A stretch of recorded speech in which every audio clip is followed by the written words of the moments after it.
What's going on, everybody? Brett here. We're back in Total War Warhammer 2 doing a 1v1 quick battle. I played just yesterday. I think I played this on Christmas Day. By the way, happy holidays to all of you out there. Merry Christmas. Hope it was enjoyable. I'm going to be bringing young buff Santa Claus versus Archaon, the Everchosen. Let's go ahead and slow-mo it because I think my build was pretty interesting. This was something I kind of came with off the top of my head to combat chaos. My opponent chose chaos before I picked, so I was like, you know what should I expect and how should I build? We can actually pause it because this seems to be going even fast in slow-mo. My build is pretty straightforward. Relatively weak front line of Marauders, right? They do have that enrage mechanic, which is great. The longer they stay in melee, the harder they fight. They look awesome, by the way, straight out of the show Vikings. They also are flanked by a group each of Marauder Spearmen. Going to be good to try and pin down any sort of cavalry, any sort of large targets. And with the Dragon Ogre Shaggoth on the field, there are certainly large targets. Wulfrik the Wanderer, of course, is my chosen lord. But unique in this build is that I brought him on foot. So on horseback, gives him some mobility, right? On a mammoth, it allows him to take lots of damage and to dish it out in a good AoE. Chariot, kind of the same thing, you know, allows him to really hurt infantry and still maintain that mobility. But on foot, he has an excellent silver shield and very decent melee defense. He's very difficult to snipe as a melee expert and duelist, you'll see here. So, and against chaos, I thought this was a safe bet. And look how big this dude is. He's absolutely gigantic. And I went ahead and took Seafang. He also has rage, which is interesting. I don't know if I knew that he had rage. Interesting. Okay. And I also took Fight or Die to provide a nice melee attack and leadership buff in an AoE. I'm going to proc that pretty much every time it's off cooldown, as well as Hunter of Champions, which will allow me to lock down and debuff the armor, speed, and melee defense of any unit for 24 seconds. Very valuable at sniping lords or taking down large targets like a Dragon Ogre. And here, guys, this is what makes the build work. This is why the build is, I think, good. And these are the Marauder Hunters with javelins. So they're the cheaper variant. They're not the heavy armor-piercing variant like the throwing axe. They have slightly better range. And their armor-piercing, honestly, is still decent. They also can fight in melee. It says here they have a decent melee combatant tag, letting you know that if you need to, in a pinch, their rage mechanic works just the same as a standard Marauder, and their melee attack, melee defense, and weapon strength are decent enough that they can stand and bang in melee if you need them to. And sometimes they get compromised and they do have to fight. But they're excellent anti-large targets. I have them somewhat spread out. I was very concerned about a wind attack or something like a burning skull going down my line. So you'll see my entire front line is slightly staggered. My back line is staggered. And that was very intentional. My caster here, let's see, who did I take? I took a Lore of Fire. Oh yeah, I like this a lot. A Lore of Fire caster on foot with Fireball. That's as cheap as you get. He was only a couple hundred gold. He's another bastion of leadership. You look at him, you look at his spells if you're the opponent, and you say to yourself, this guy is not a threat. If they go after him, I'm like, fine. I'll stand him on top of some spears. I'll shoot whoever's attacking him with javelins, and then he becomes kind of a distraction, right? But if they leave him alone over the course of a long, grindy game, he's going to throw tons of fireballs. Fireballs are a super cheap spell. They do lots of damage. They've been buffed in somewhat recent times to be a little more accurate. 5 Winds of Magic is nothing. And we're going to be making sure he targets large targets so that he has a higher chance of hitting. In my backline here, I took the Regiment of Renown mostly for flavor. These guys are super cool looking. These are the Iceborne Marauders, essentially just souped up standard Marauders. Their stats are, of course, they're rank 9, so their stats are great. But they also have Immunopsychology as well as Perfect Vigor. So they'll fight nearly to the last man more often than not, especially if they're around leadership. And they're going to be thrown into any kind of gaps that end up forming in my front line to help protect the hunters. I just didn't want to put them right in the front line. They're very easily focus fired. If there were a hell cannon or something like that on the other side of the battlefield, they would get easily mashed up. And then here are the Familiar Warriors with great weapons. They're kind of like, we can go ahead and slow-mo, I think. They're my insurance policy against large armored targets. Chaos Knights with lances, Dragon Ogres, Dragon Ogre Shaggoths, Kolek, anything like that. They are very good at beating down, and that's why they're here. And I also went with a single group of Skin Wolves, the armored variant. Gotta love watching them run. They have physical resistance, decent armor at 70. They also have frenzy and regen. So they're very good at surrounding and taking out targets. They like to hit and run. You charge in with them. Their charge bonus is decent, 32. You fight with them, and then you pull them out and allow them to regen. Or make sure they're up and around hitting a target from the rear. That way they're not the ones taking the damage. In a long, grindy game, that regen can just win it for you when all forces are spent, but the skin wolves are still regaining health and running around the battlefield. They're also very fast at 65 speed. Essentially the same speed as a unit of shot cav. And then I'm sure you noticed by now I have 3 units of the Marauder Ice Wolf chariots. So they have a ranged attack component, not usually all that relevant, but the one unit on the other side of the battlefield that I was the most worried about, I'm not going to say scared of, but worried about is probably more correct, are the Marauder Horsemasters. And unfortunately for us, our opponent did take 2. And what I'm going to do is I'm going to stick the Marauder Ice Wolf chariots on them. The chariots here have a speed of 95, and the Marauder Horsemasters only have 90. So in theory, I should be able to catch them. And if I can catch them, I can apply, we'll see here, we can zoom in. They have this Frostbite, minus 36% speed. So if these guys can get into melee, they will absolutely dumpster the Marauder Horsemasters, who are not really pushovers themselves, but we just need to slow them down. They're going to try and kite us. So all I'm going to do is I'm going to click onto them, send them into melee, and while they're chasing, they will be throwing those axes and doing some damage. And I'm going to do that on both. I went to engage these here. For a brief second, it looked like these were more Marauder Horsemasters, but they were not. These are the Swords of Chaos from our opponent, escorting Archaon the Everchosen, giving him that Guardian ability as well as the Apocalyptic Charge, which is map-wide. Wow. Yeah, 24% charge speed as well as regular speed. They also cause fear and are immune to psychology. They are a brutal, brutal unit, and they're benefiting now from the Crown of Domination for leadership and that immune to psychology. Archaon looking up here in melee, and they are an extremely expensive unit. Kudos to my opponent for taking lots of very cool Regiment of Renown units.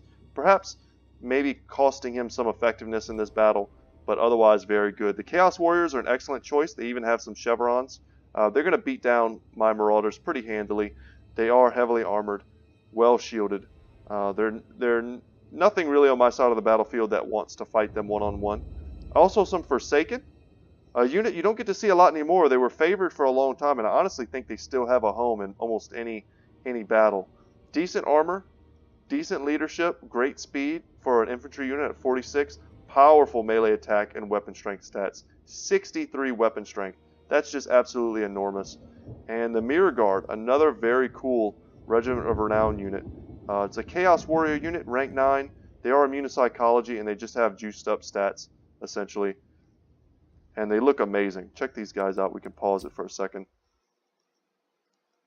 And the whole lore behind this is that their armor is completely mirrored so that when they go into battle with Prince Sigvald, he can see himself in their armor, no matter where they are. And the last, but certainly not least thing here is the Dragon Ogre Shaggoth, which our opponent was wisely keeping in reserve. He's such a big target.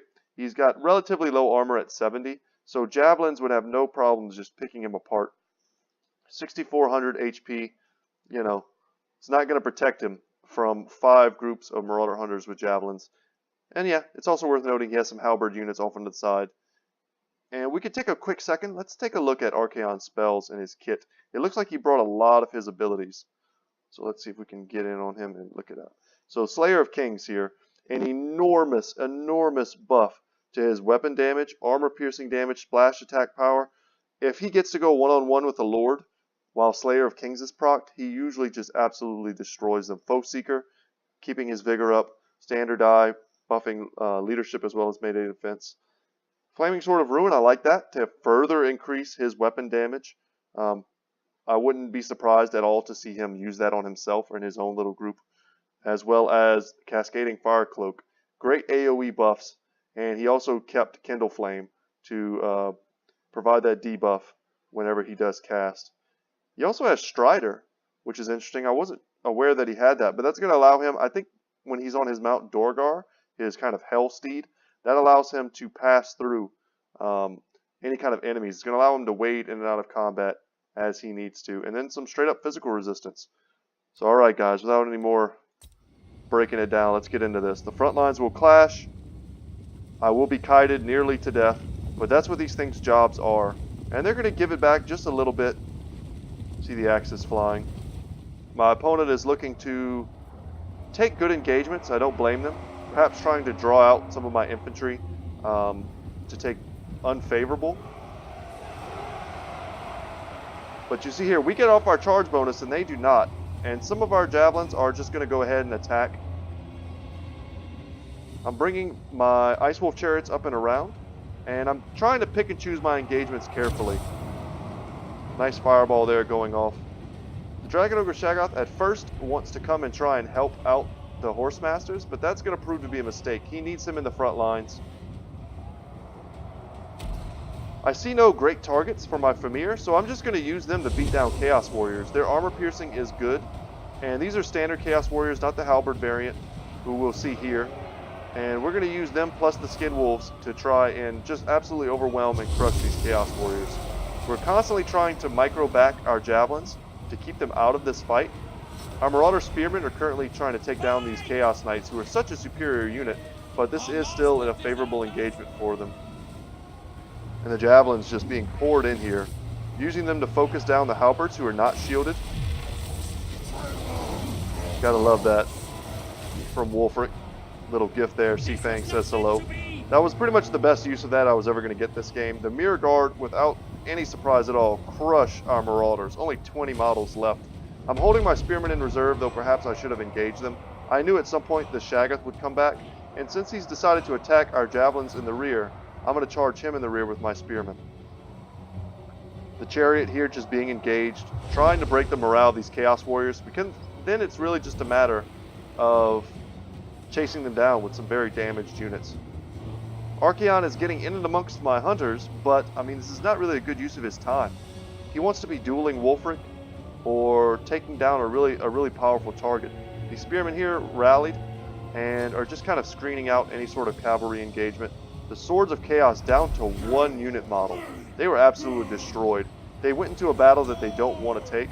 The Halberds, unfortunately, are now in a great battle and being the recipient of the Flaming Sword of Ruin, which is going to crush my Skin Wolves. I didn't see this happening real time.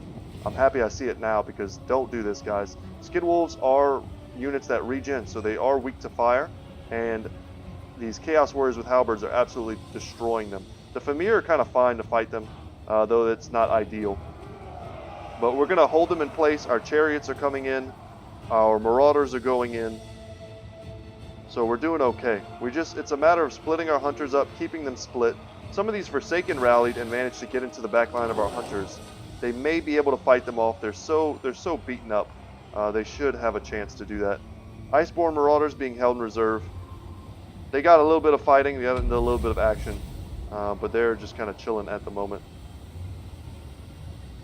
Yeah, Archaon's got a hard on for these hunters, and I don't think that's going to win him any games. Iceborne, the Ice Wolf's chariot surrounded here, going to be taken down, no doubt. But these other Marauder Horsemasters are kind of stuck in the backfield, kind of with these, and we've managed to crush the front line, and we're beginning the process of consolidating. We're trying to get Wulfrik away from this Dragon Ogre Shaggoth. We're microing heavily, trying to keep our Javelins on good targets. Some of them are out of ammunition, which you'll see here. My Famir are going to rush to fight the Shaggoth, and that's exactly who they want to fight, and that's giving some cover for these Marauders with Javelins, and they have plenty of ammo, and they're going to just throw into the chest of the Dragon Ogre Shaggoth, as well as Wulfrik the Wanderer with Fight or Die, buffing the Famir Warriors, giving them greater melee attack so that they're able to hit the Shaggoth. I have a full health chariot here, going to be chasing down the Horsemasters. More fire being cast from my Sorcerer. Is it going to hit my own dudes? Better not. I think it did a little bit. That sucks. But it did also heavily damage them. The Skin Wolves plus Spearmen plus the Iceborne Marauders should be enough to keep Archaon tied down. He is using the Slayer of Kings as well as the Flaming Sword of Ruin, so he has great splash damage, so he should be able to actually beat these units. If he was able just to stand and fight, he would win those engagements. But this was all proving too much for the Dragon Ogre. And now he's going to break off the field. He's shattered. He's not coming back. So my opponent still has a small group of Chaos Warriors who could rally. He has a full health unit of Horse Masters. This other unit here is nearly out of ammunition. So our chariot should be able to catch up to them relatively soon. And that's it. The front line is broken. I'm going to try and snipe him. He was shattered, but killing him would have felt good. I felt at this point that I had the game in hand. And now it's just Archaon standing alone. And he's going to kill a lot of our guys. He has very high leadership with the Crown of Domination. And we're going to get in with Wulfrik, and we're going to use the Hunter of Champions to lower his armor, lower his melee defense. He's popping all of his buffs, he's using his spells, but Archaon is a powerful duelist. So is Wulfrik. And with all the backup from the Famir, we'll also have armor sundering capabilities. If you use Hunter of Champions plus the Famir's debuff, you're really lowering the armor of a unit, especially one like Archaon who has so much armor. You can drop him down well below half. So that was a great battle. I enjoyed the tactics of it, and I also enjoyed my opponent's use of some of the Regiments of Renown. The Mirror Guard, I think, are a great pick. You really can't go wrong with them. The Swords of Chaos, unfortunately, are a bit too expensive. I think they either need to be heavily buffed or to have their costs reduced, perhaps by something as much as 200. I think there's a build out there that wants them, but so far in the meta it hasn't been found. Chaos Warriors are definitely the way to go. They can stand and fight against the champions of Norsca, and they also just decimate one-on-one versus Marauders. Even two-on-one, they'll win that fight pretty handily. And I like Forsaken here. I think if our opponent had taken all of these chevrons off, perhaps dropped one spell from Archaon, he could have afforded maybe an entire new unit of something very powerful. Chaos Warriors, something like that. Or another unit of Forsaken, which could have gotten to my back line, perhaps compromised my javelins, and giving me a much harder time fighting. I liked my strategy. I thought the Marauder Ice Wolf Chariots would have been great against a massed infantry build. They would have been able to shoot from a distance, kite back, and I also thought if they were going up against the Horse Masters, that they were a great sacrificial unit to keep them off of me. And they did exactly that. The key, obviously, was the javelins. They did the majority of the DPS, while other units tied them down. And then Wulfrik just surviving. Opponent really had no great way to single him out and to fight him. But yeah, good tactics from our opponent, Razio. Thank you very much for playing. Once again, my name is Brett, guys. My channel is Good Talk Gaming. I hope you consider subscribing if you haven't already. Leave a comment if you like the video, all that good YouTube stuff. It all helps me out a lot. I'm a growing channel.